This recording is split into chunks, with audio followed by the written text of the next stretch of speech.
kaze wo e mona ti pe na e ya se ame e ya se me ame pa ki gege pe pa oh e pa le pe fo ayo na re emi ribegia yo kokalo pano emi soso ribegia kokalo pano emi soso ribegia kokalo pano oh idare weme jono mona andro juro lori Bologna City Italy e kono baby soy andro juro na mae adunama oh adojuro ukoni reyepe adojuro ukoni reyepo emi soso ribegia kokalo pano adojuro nama oh adojuro ukoni reyepe Bologna City Italy ida jojo boy Mrs. Andrew Juro lori Bologna Mrs. Andrew nama Tikame noje oh tikame ukoni reyepe Sister Dike you looking glass mirror of every woman do ilere adojuro ukoni reyepe Tikame nama you looking glass mirror of every woman adojuro ukoni reyepe emi soso ribegia kokalo pano andu emi soso ribegia kokalo pano oh idare gole kisli ujuro udogo one of euro kislo juro dugelere kisli nama kislo juro ukoni reyepe ero juro nori vitali ero juro ukoni reyepo emi soso ribegia kokalo pano ero emi soso ribegia kokalo pano oh e palo e pofo ayonare emi ribegia kokalo pano emi soso ribegia kokalo pano ida jotorio na cho Saturday ujuro nori vitali ni ujuro ne rebe wulo bori be jeji bada yeme sibada mie Saturday no mo ram ye juro oh Saturday ukoni reyepe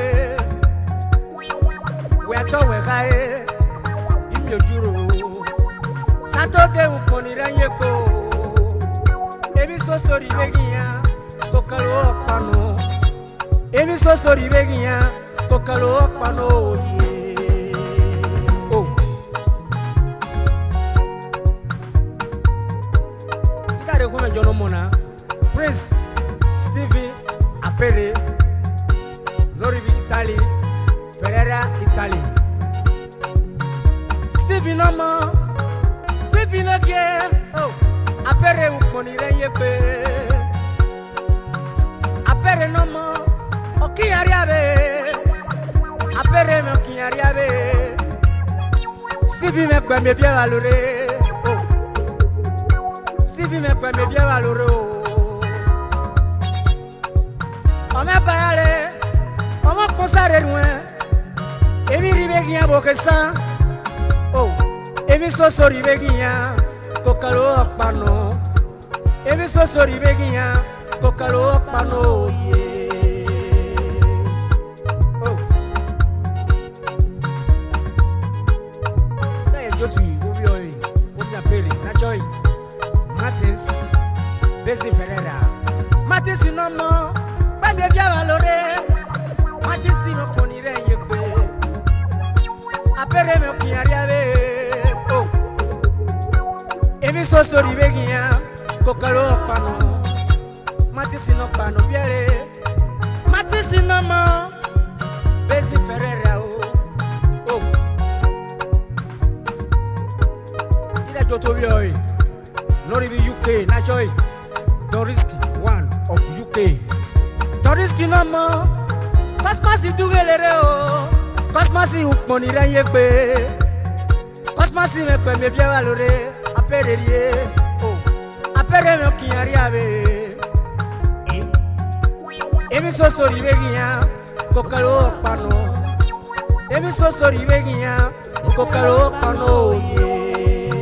E palo e kwefo ayonare.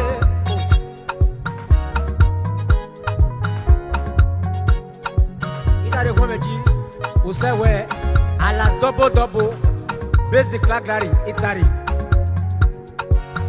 Usewe no mo double no mo nori bikagari. Wata ugae rupelo mo tuje no mo e. Double ukoni reye pe mo de fanjo biere iyare wa yoro brother. Oh evi so sorry begia kokalo pano idare kwa me stepping no me Monday no me jefu stepping no more e para me no more. Oh stepping ukoni reye pe e posere e bere me ukoni reye pe o jefe ukoni reye pe evi so sorry begia kokalo pano. Evi so sorry begia kokalo pano. Idare kwa meji usereme abosha kono kubisa we base in Italy. Usereme no mo abosha no ge abosha ukoni re yegbe. Oh abosha me okiaria be. Abosha me okiaria be oh. Usereme no mo eye vie brother abosha me mwe kolerie. Oh evi so sorry begia kokalo pano ye. Oh yare kwa meji heri Esan ona meta mi no chewe heri no mo no ribitali heri me kwa me via valore heri me kwa me via valore. Oh